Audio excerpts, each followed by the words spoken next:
Gente, como vocês estão? Tudo bem aí? Então tá, vamos lá.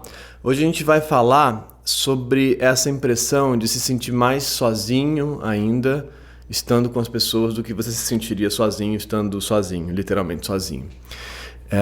De que você, quanto mais gente, mais isolado você se sente assim. E a relação disso com a dificuldade do retorno para o mundo dito real, assim, para pro lado de fora de casa depois da pandemia, supostamente, né? Não é depois da pandemia, mas nesse momento que a gente está vivendo de retorno. Eu tenho pensado em falar sobre isso há um tempo já, assim. É uma coisa que está aparecendo muito nesse momento para as pessoas, na queixa delas, no sofrimento, assim, de como está ruim agora, das dificuldades atuais.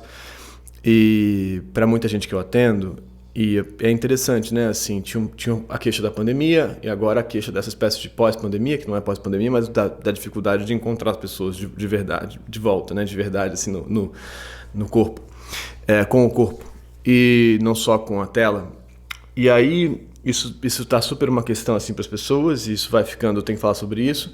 E aí surgiu uma pergunta que eu recebi no vídeo que eu pedia, no vídeo sobre o livro. Eu vou botar tudo isso aí embaixo, tá? Tudo que eu falar tá embaixo.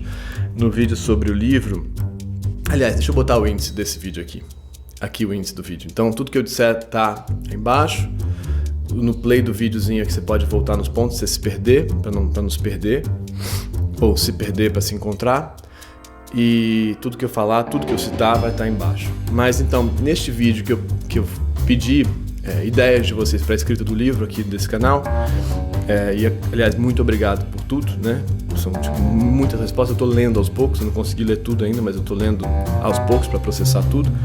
O Marlon mandou essa questão aqui. Primeiro ele fala sobre o que ajudou ele no canal aqui, sobre a abordagem das necessidades básicas, está embaixo, da perspectiva neurocientífica e enfim, e entender que a necessidade de ser amado entender a necessidade de ser amado e o quão difícil é lidar com isso é muito importante para mim. Entender que não dá para ser completamente feliz isolado. Isso é parte importante desse vídeo. Não dá para ser completamente feliz isolado. A gente vai chegar nessa conclusão no final, mas a gente vai passar por partes antes. E aí ele coloca aqui: eu queria um vídeo que falasse sobre o sentimento de se sentir estrangeiro em todos os lugares. Aquela frase do Robin Williams: a pior coisa não é estar sozinho, sim estar cercado de pessoas que fazem você se sentir sozinho.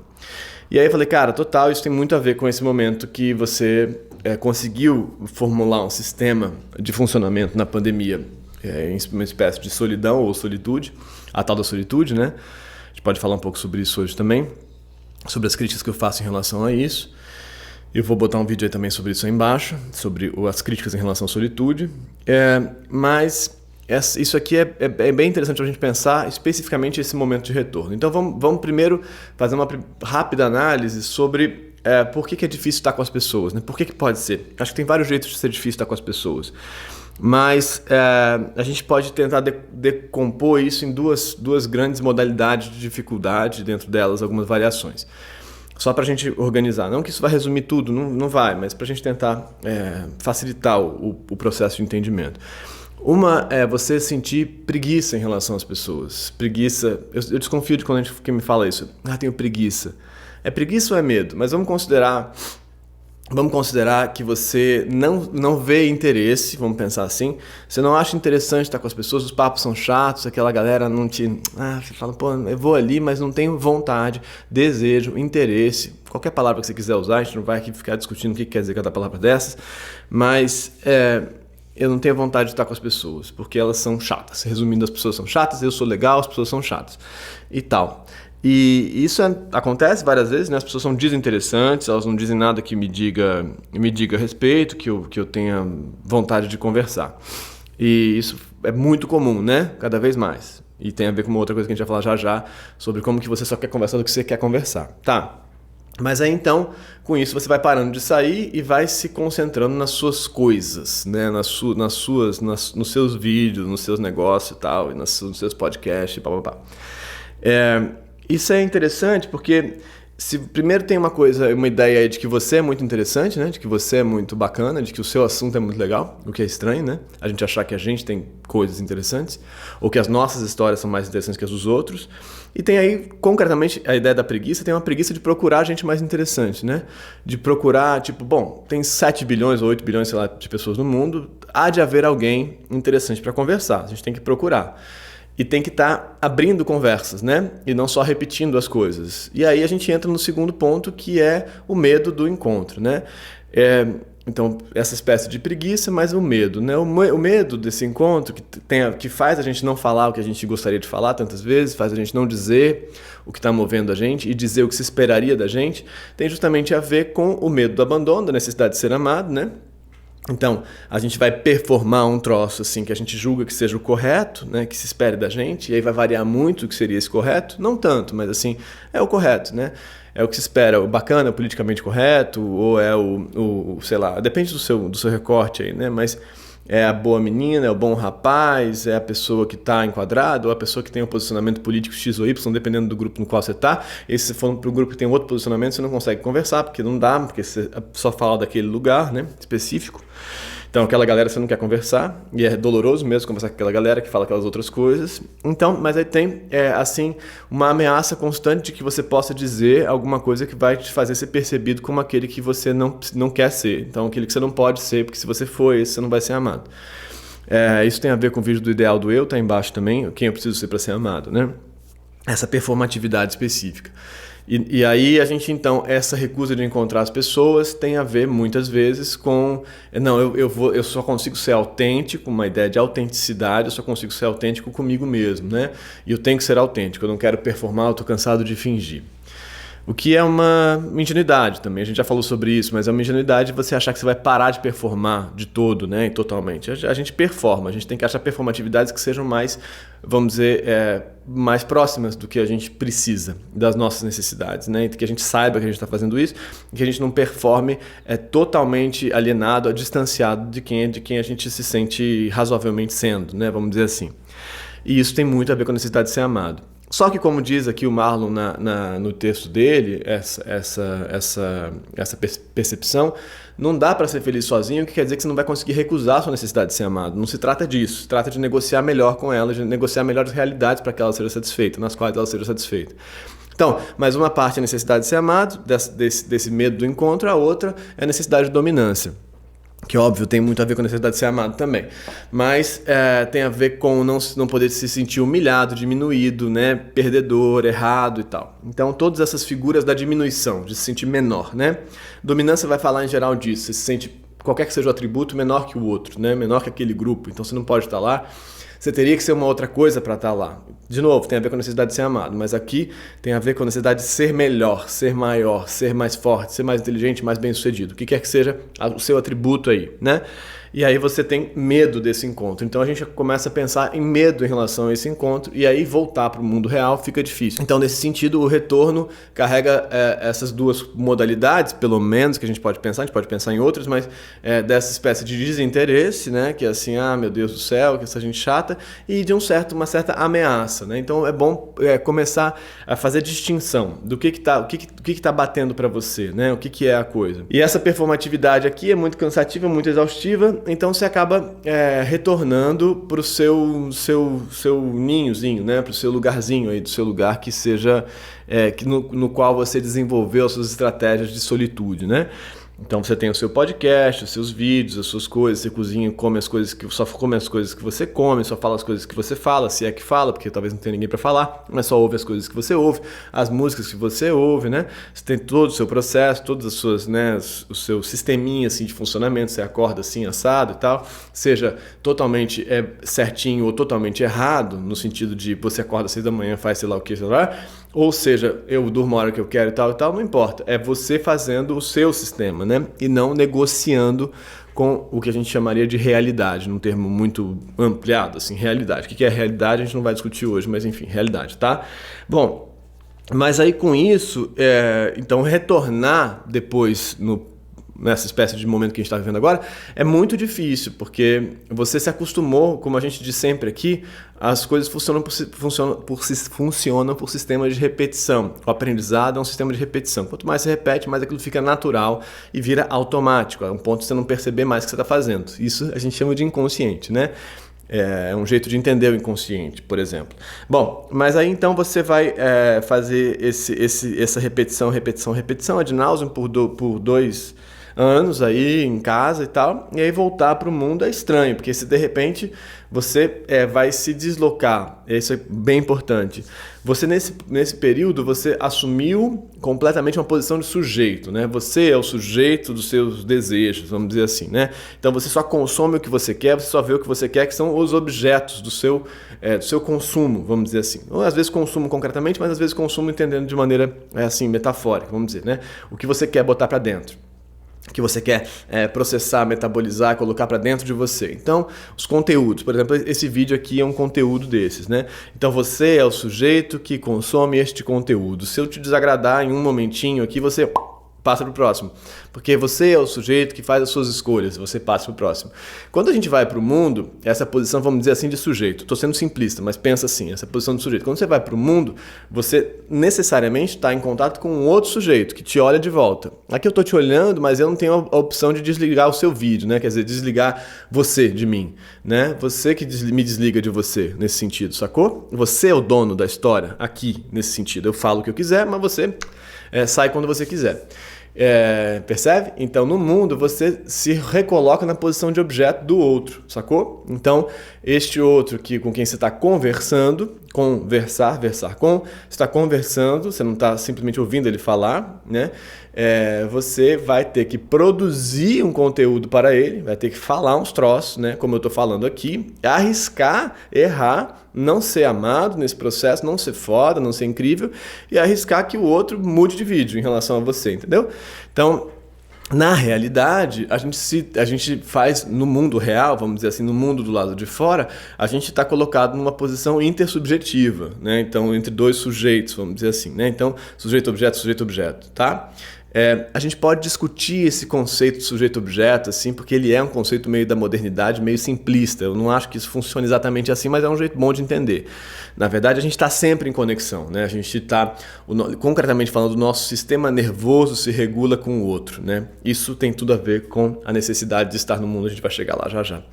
Mas a gente tem essa ilusão dessa subjetividade, né? Assim, então eu sou o sujeito, o mundo é o meu objeto, né?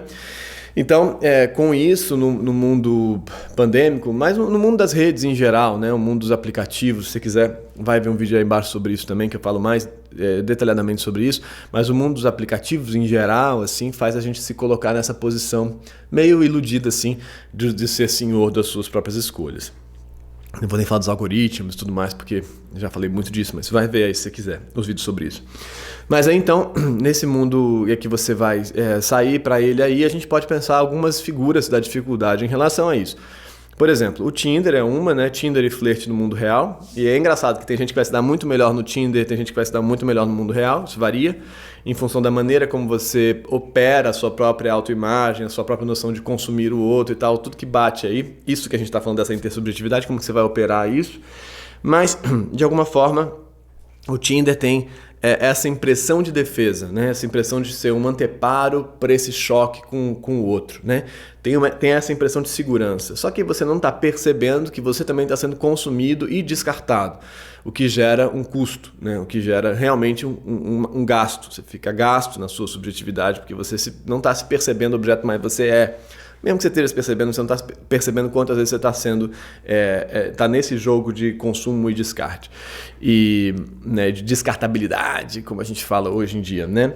Então, isso é um bom exemplo de pensar. Um outro exemplo interessante que eu acho de pensar é sobre o conteúdo mesmo de diálogo, de conteúdo sendo produzido, né? Já falei um pouquinho, mas Por exemplo, é muito comum, você escuta 25 podcasts, eu falo isso meio brincando, você escuta 25 podcasts no dia, vê, cara, 40 vídeos e tal, mas você não conversa com uma pessoa, né? Com um amigo, vamos dizer assim, suposto amigo, meio amigo, algum conhecido, sei lá o quê. Porque é mais fácil fazer isso. Como eu disse, você não precisa produzir nada, né? E você pode escolher exatamente aquilo que te represente, né? O que diga sobre você, o que te cause maior índice de identificação. E aí isso é muito interessante sobre a identificação, né? A identificação como forma de vínculo. E ela é uma forma de vínculo mesmo, né? Assim, o Freud falava disso lá atrás, a identificação é uma função, uma figura super importante. Mas aí a gente tem que pensar as modalidades de identificação agora e as modalidades de identificação quando esse conceito foi elaborado lá atrás. A ideia de tribo versus a ideia de globalização, por exemplo, né? Pensa numa tribo, num grupo pequeno, não estou falando de tribo realmente, mas um grupo pequeno. Você tem aí 10 pessoas, 5 pessoas e tal, nessa sua cidadezinha, nessa sua vila, né? E aí essas são as pessoas que você tem, é isso que você tem. Cada uma delas tem a sua idiosincrasia e de suas questões, suas especificidades, suas particularidades e tal, suas idiotices, né? Idios particular. Você também. E aí você vai negociar com isso e aquele é o seu grupo de amigos, cada um do seu jeito, né? Diferentes de você, né? Diferentes de você e parecidos com você em outro aspecto. Moram naquela mesma rua, jogam futebol, brincam de sei lá o quê. Eu estou pensando em jogar futebol porque na minha infância ainda tinha isso. Jogar futebol na rua. Enfim, e aí eu nem gostava de jogar futebol, mas é isso que tem, é isso que você vai fazer, né? Ou andar de bicicleta, por exemplo, com aquela galera ali. E isso é muito engraçado, porque não tem mais isso. Então, isso era a realidade que você tinha, você ia operar com ela. Agora, a gente tem todo um mundo, né, de possibilidades em fantasia, né? Assim, teoricamente a gente tem. Porque a gente não tem porque o funil de relação com o conteúdo é sempre organizado para você, ele não é tudo, mas tá. E a cada escolha que você faz, o funil se fecha um pouco mais, né, dos algoritmos. Mas beleza, nesse sentido o seu YouTube não é igual ao meu, né? Você só vê o que você vê e é o que é. Mas você tem a impressão de ter isso, então você pode buscar os lugares de identificação, né? Os lugares que digam mais sobre você. E aí nesse sentido você está retornando para uma posição profundamente narcisista, assim, né? Narcisismo entendido aqui como aquele momento lá, eu não vou me alongar nisso, eu já falei muito sobre isso, mas aquele momento que você se entende como centro do universo, que é necessário para essa constituição subjetiva, mas que tem que passar. Você tem que passar daí para entender que você é um dos sujeitos no universo e, nesse sentido, você também é objeto dos outros sujeitos. Então, você vai negociar suas necessidades e vai não conseguir. A realidade não está em sua função, né? Ela não tá, o universo não é pensado para você como se tivesse um demiurgo assim, que constrói o universo para que você exista nele. Isso não é o caso. Mas no narcisismo a gente tem essa impressão e as redes retomam essa impressão, percebe? Então, é isso que você vai produzir, esses lugares de identificação com os quais você para eles que você vai se orientar nesse sentido e você vai se retirar dessa chatice de conversar com aquela galera da preguiça, né? Com aquela galera com que você não se identifica de verdade, né? Essa gente meio chata assim e tal, o pessoal da bicicleta, da bola, ou enfim, estou pensando só da minha infância, mas o pessoal do trabalho, ou o pessoal da escola, ou o pessoal da faculdade, que não é exatamente igual a você. Não é isso. Então você vai buscar a sua coisa, né? E aí, nesse sentido, você investe de volta numa ilusão narcísica, saca?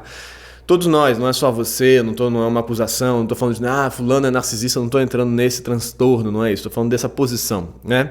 Essa posição inicial, pela qual todos passamos, mas da qual teríamos que sair, né? Então, esse momento pandêmico fez a gente retornar para essa posição. Eu só olho o que eu olho e eu produzo, então, vínculo por identificação, que passa pela idealização de si mesmo, saca? Então, o que quer dizer isso?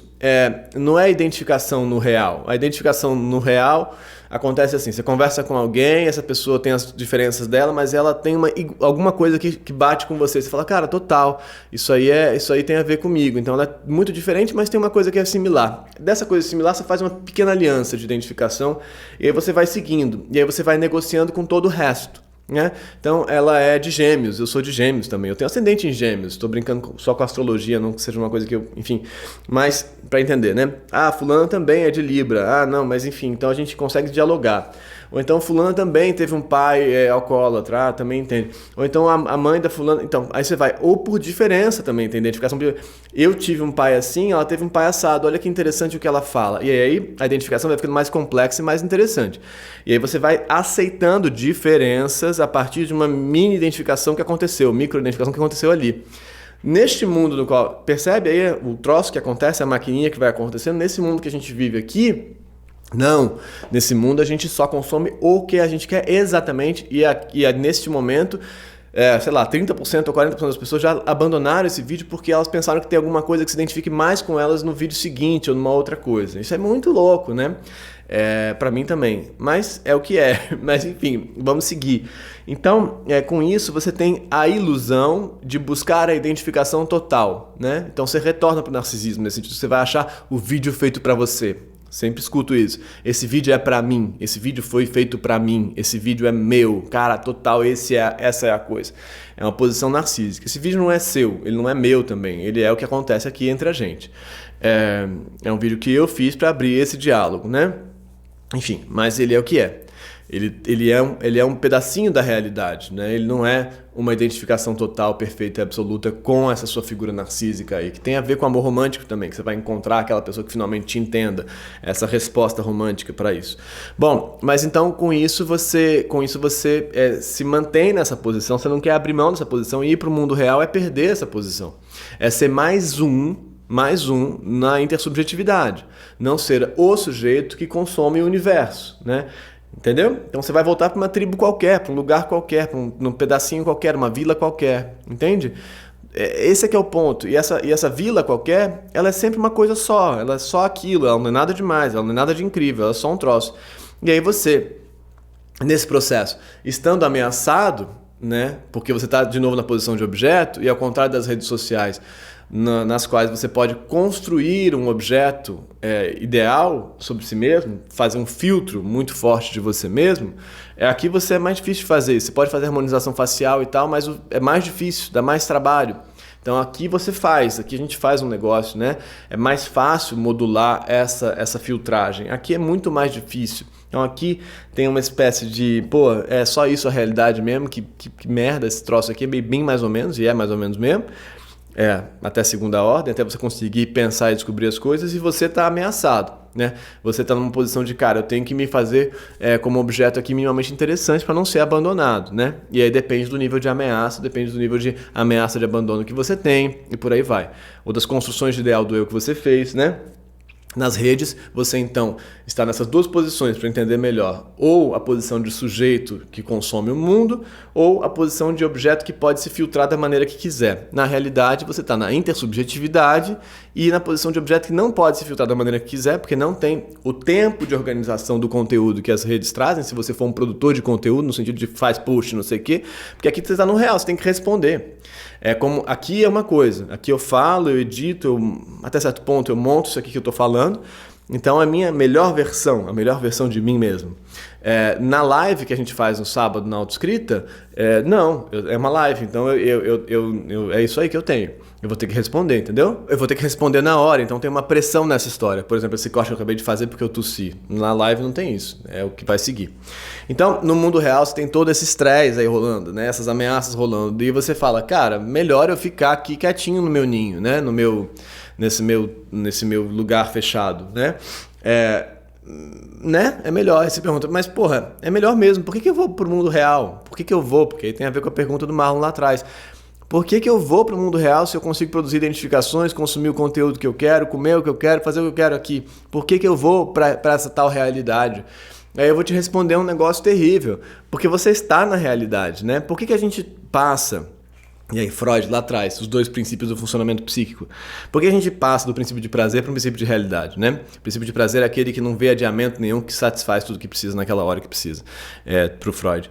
E o princípio de realidade é um que negocia com a realidade adiamentos e diminuições, concessões das necessidades para conseguir estar na realidade, ou seja, para conseguir sustentar algumas coisas que são fundamentais, tipo a própria vida, né? Porque se você faz tudo o que você quer, em última análise você não consegue existir no mundo, né? Porque já disse isso algumas vezes, se você atua em ligação direta aos seus impulsos, como é que você vive no campo social? Não vive. Então, isso tudo tem a ver com isso também. Mas por que então a realidade? Por que a gente se submete à realidade? E a gente vai pensar no superego, ideal do eu, coisas que eu também já falei. Mas o processo civilizatório, o processo de educação. Mas essa é a parte mais importante dessa história aqui. Por que você se submete à realidade e não fica preso, fica fechadinho, preso não, mas na sua solitude, né? Por que você encara a solidão partilhada no universo, né? A dificuldade de contato, a dificuldade de diálogo, e não fica na sua suposta solitude? Que para mim, muitas vezes é um mecanismo de defesa. Não sempre, mas muitas vezes é um mecanismo de defesa para a própria solidão.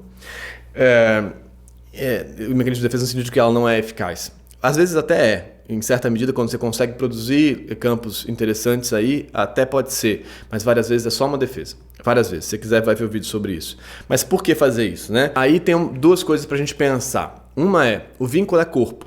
O vínculo é corpo, em princípio e depois, né? A gente está aqui, a gente produz de novo identificação, mas sem corpo, né? Sem campo tátil de presença, de tridimensionalidade, de corporeidade, a gente não consegue experimentar o vínculo na sua completude. É duro falar isso, mas é real, porque a gente é corpo. Eu sei que é chato, eu não queria ser corpo, eu queria ser só esse troço aqui que associa, que está livre no mundo digital e tal, metaverso, que não morre em última análise, que pode ter a consciência transmitida para sei lá o quê, mas a gente é corpo morre, corpo tem limite e corpo tem contato com o outro, né? Então, o vínculo só é experimentado, de fato, em corpo, em corporeidade.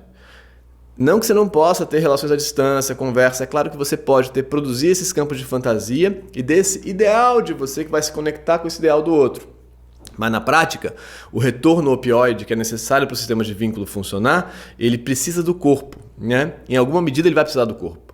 E isso tem tudo a ver com a depressão. Não só, depressão é um monte de coisa, mas isso tem tudo a ver com a depressão, a falta de corpo na história. Isso é um lado da história. E o outro, muito simples e quase uma tautologia dessa história toda, é que você precisa ir para a realidade porque você está na realidade. Você não está descolado dela, como parece tantas vezes, que você está vivendo o seu metaverso, o seu mundo... Metaverso não, né? Porque metaverso é outra coisa, mas estou brincando só. Mas você está vivendo o seu mundo de conteúdos específicos, você fez a curadoria dele, e você não está na realidade, mas você está. Então tudo isso que a gente está fazendo aqui agora e tal, mal ou bem, está dentro de um tecido partilhado. E quanto menos a gente cuida desse tecido partilhado, que é o real, que é o mundo do lado de fora, são esses 8 bilhões de pessoas que estão interconectadas em intersubjetividade, quanto menos a gente se dá o trabalho de estar lá negociando isso, pior a realidade fica. Então não é assim porque você tem que ir, é porque você já está. Você já está na realidade, você já está no real, enfim, a realidade, vai? O troço no qual a gente está vivendo. Você já está aí. Quanto menos a gente faz este trabalho de conseguir negociar, de entender como é o outro, de ouvir, de perceber, pior a realidade fica. Para você, não é assim, para o próximo, não é sobre isso, não, é para você mesmo. Se você não aprender a negociar na realidade, se todo mundo não aprender a negociar na realidade, a realidade fica mais imbecil, cada vez mais, todo mundo mais fechado e mais deprimido a gente fica, mais sozinho e mais ansioso. Isso é real, é matemático assim, né? Porque você põe isso na sua cabeça, porque a gente já está lá. A gente não está na não realidade, a gente está na realidade. Então é nela que a gente tem que conseguir atuar. E aí você vai ter que fazer um trabalho de negociar melhor com as suas ameaças, de se colocar em relação ao outro. Você vai ter que negociar isso e pensar, como eu digo sempre na autoescrita. Talvez exista alguém que te ame, que consiga gostar de você e se interessar por você, não só apesar dos seus defeitos. Isso rola, né? Dos seus supostos defeitos, dos atributos que você não tem ou dos que você não deveria ter e tem. Não só por conta, apesar deles, mas especificamente por eles também, né? É pelos nossos defeitos, pelo que a gente abre, pelas nossas falhas, que o outro escuta e fala, cara, eu também tenho isso aí. E a gente produz outros campos de identificação. Como a gente está fazendo aqui, mas no real, né? Com uma pessoa que possa te dizer de volta, que você possa dizer para ela, e aí a partir daí você se sinta menos sozinho, né? Porque isso aqui tem um limite. Você só vai conseguir se sentir realmente menos sozinho, isso aqui é muito legal, mas no mundo, a gente tem que ir para o mundo, para que você diga de volta, seja ouvido e se perceba sendo ouvido. Então eu digo isso, o outro retorna, faz uma réplica e eu me percebo sendo ouvido, aqui em corpo, né? Não aqui, mas no mundo real. Desliga esse troço depois que eu terminar. No mundo real, quando eu me percebo sendo ouvido de volta, a intersubjetividade acontece e eu existo de outra maneira. Percebe? Então, acabei de terminar o vídeo, desmontei as coisas aqui, lembrei de falei uma coisa que é super importante sobre esse troço que é o mundo real, né? Tem a ver com a pergunta do Marlon. Como eu disse no comecinho do vídeo, você vai precisar ser amado em algum grau, né? Assim, você pode negociar com isso, a maneira de fazer isso acontecer, mas isso não vai desaparecer, que é uma ilusão que a gente tem. Eu não vou precisar mais ser amado, tal e tal. Que tem a ver com uma espécie vou me livrar da dependência afetiva. Dependência afetiva é precisar ser amado por uma pessoa de um jeito, né? Precisar ser amado em geral é outra coisa, é existir. De alguma forma, muitas modalidades, maneiras de ser amado, ser cuidado, ser olhado e tal. Mas o ponto fundamental é, se você não conseguir dizer algo que está ligado a você, que te deu alguma experiência de autenticidade, e se você não conseguir ser ouvido por isso de volta, e validado de alguma forma por isso, né? Falar, tá bom, eu compreendo isso e você continua aqui, eu não te cortei da minha existência. Se você não consegue ter a experiência de réplica, nesse sentido de diálogo, você não tem segurança nenhuma de que você de fato é amado, de que você, quem você é amado. Não simplesmente esse ideal que você faz em identificação com essa pessoa que você está ouvindo nas redes aí, essa fantasia de si mesmo. Você está aí, eu super me identifico com esse cara falando de tal e tal. Mas você precisa poder dizer, ser ouvido e não ser abandonado, ou seja, não ser negado na sua própria existência. Isso é fundamental e para isso só a realidade, tá bom, gente? Eu tinha esquecido de falar isso era muito importante. Agora a gente pode, eu não sei em que ponto eu botei isso do vídeo, mas enfim, vocês entenderam. Tchau. Muito importante isso. É nesse lugarzinho aí que isso acontece. Você fala, eu tô aqui, eu escuto, o outro fala e tal, então essa existência roda, o seu pensamento roda, o seu corpo existe ali naquele momento. Aqui isso tem um limite, porque não tem a vinda, você é só sujeito, a gente não tá na intersubjetividade. E a nossa existência, o nosso psiquismo se funda na intersubjetividade, com a mãe lá atrás, entendeu? Então a gente precisa disso para existir. É real, é prático, né? A gente precisa desse retorno, desse corpo para manter o sistema opioide de vínculo funcionando. Saca? Assim, estou falando agora em termos de neurociência, mas em termos de filosofia assim, mais ampla, assim, a intersubjetividade, o lugar de fazer valer o que você fala, né? Mesmo por mais estranho que seja, e ouvir de volta, para que você então encontre pessoas que te digam coisas de volta. E aí a preguiça vai diminuindo, mas é um trabalho que você tem que fazer, a preguiça dos outros e o medo também, porque à medida que você fala uma coisa que é inadequada, que faria você não ser amado, que faria você se perceber como fracassado, e o outro retorna uma coisa, olha, estamos caminhando para algum lugar. Essa realidade, ela vai ficando menos pobre, a realidade em si, entendeu? Ela vai ganhando colorações, complexidades e riquezas, mas a gente precisa estar nela. Eu falei muito, né? Enfim, a gente se vê na live da autoescrita, tá bom? Para pensar mais. Então, tomara que isso tenha ajudado aí para todo mundo que tá em dificuldade para retornar para essa espécie de vida em corpo, né? E não essa vida aqui na qual você tá em muito menos risco. Tá bom? Vamos pro mundo, pessoal, que faz sentido porque a gente já tá nele. Tchau, gente. Até já. Até semana que vem.